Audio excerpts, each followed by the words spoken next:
La vida se pasa casi sin darnos cuenta. Vamos de un lugar al otro sin poder detenernos ni un momento. Comenzamos en el nacimiento y corremos sin descanso hasta la muerte. El gran escritor Quevedo decía que nacer es comenzar a morir.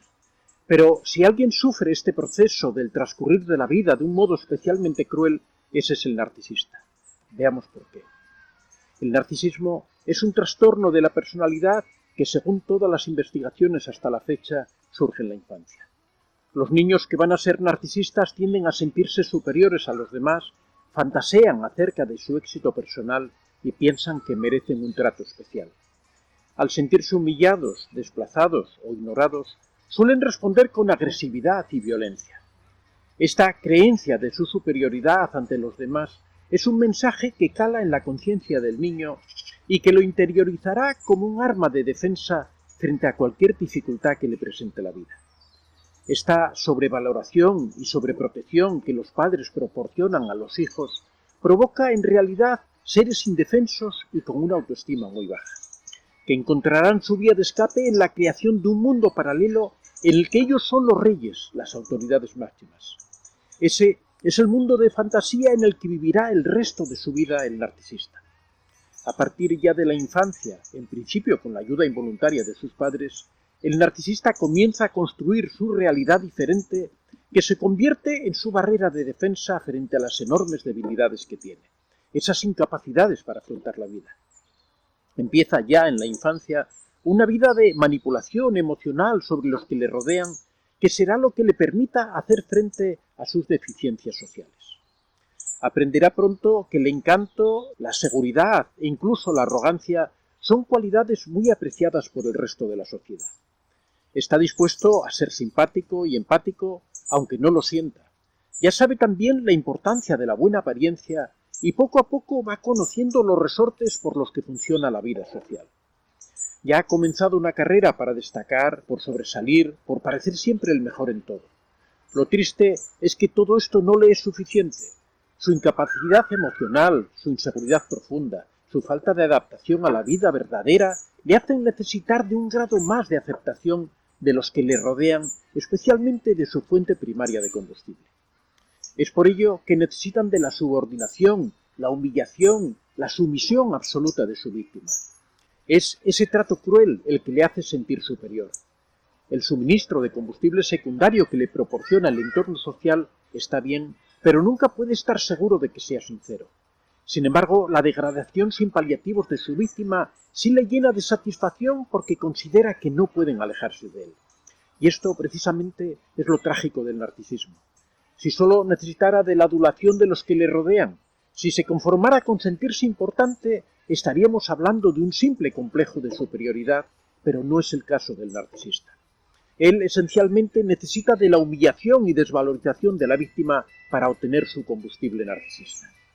Cuando esta fuente primaria de suministro se seca, y nunca mejor dicho, viene el descarte y el abandono. Me refiero, por supuesto, a cuando el narcisista abandona a su víctima en el momento en que ésta más lo necesita, cuando se ha hecho más dependiente. El narcisista deja a su víctima cuando ésta ya no es capaz de suministrarle las emociones que él precisa. Por supuesto, en los últimos momentos con su anterior víctima ya habrá ido preparando un reemplazo, ya sea aprovechando una de las partes de la triangulación o comenzando desde cero el ciclo narcisista.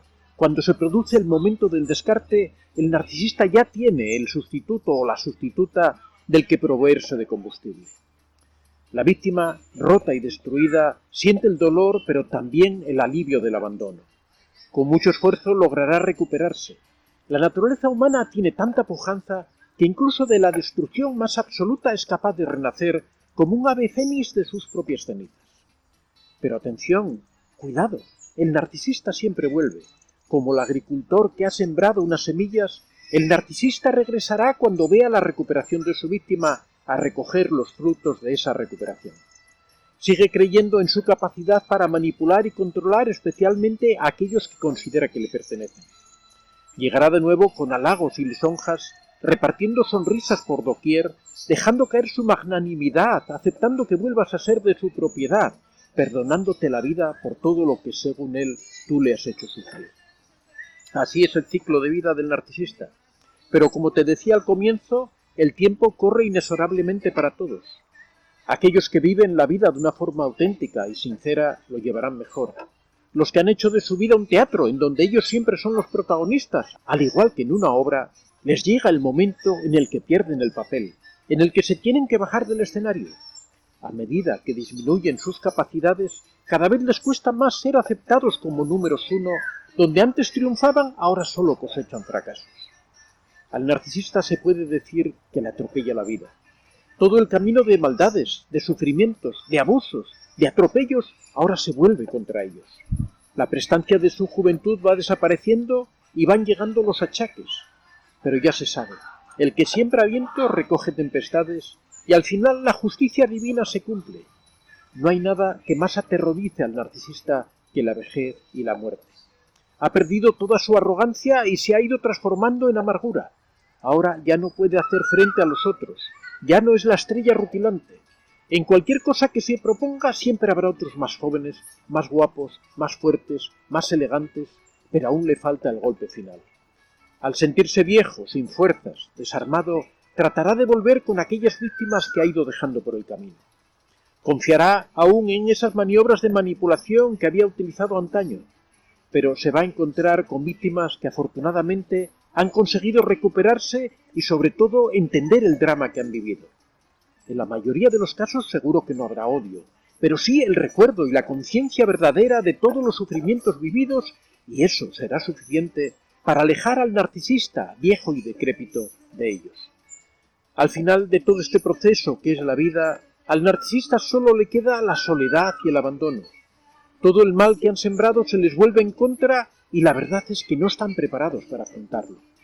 Mientras que sus víctimas han aprendido a luchar y a salir de esa destrucción emocional y han recuperado sus vidas felices, el narcisista no está preparado para hacer frente a la vejez y a la soledad. Este es el gran drama de la historia del narcisista. Toda su vida es una carrera hacia su propia destrucción. Mientras él va causando dolor en los demás, corre desesperado hacia su propio sufrimiento, hacia su propio fin desgraciado. Al final de todo, podremos decir que se ha hecho justicia.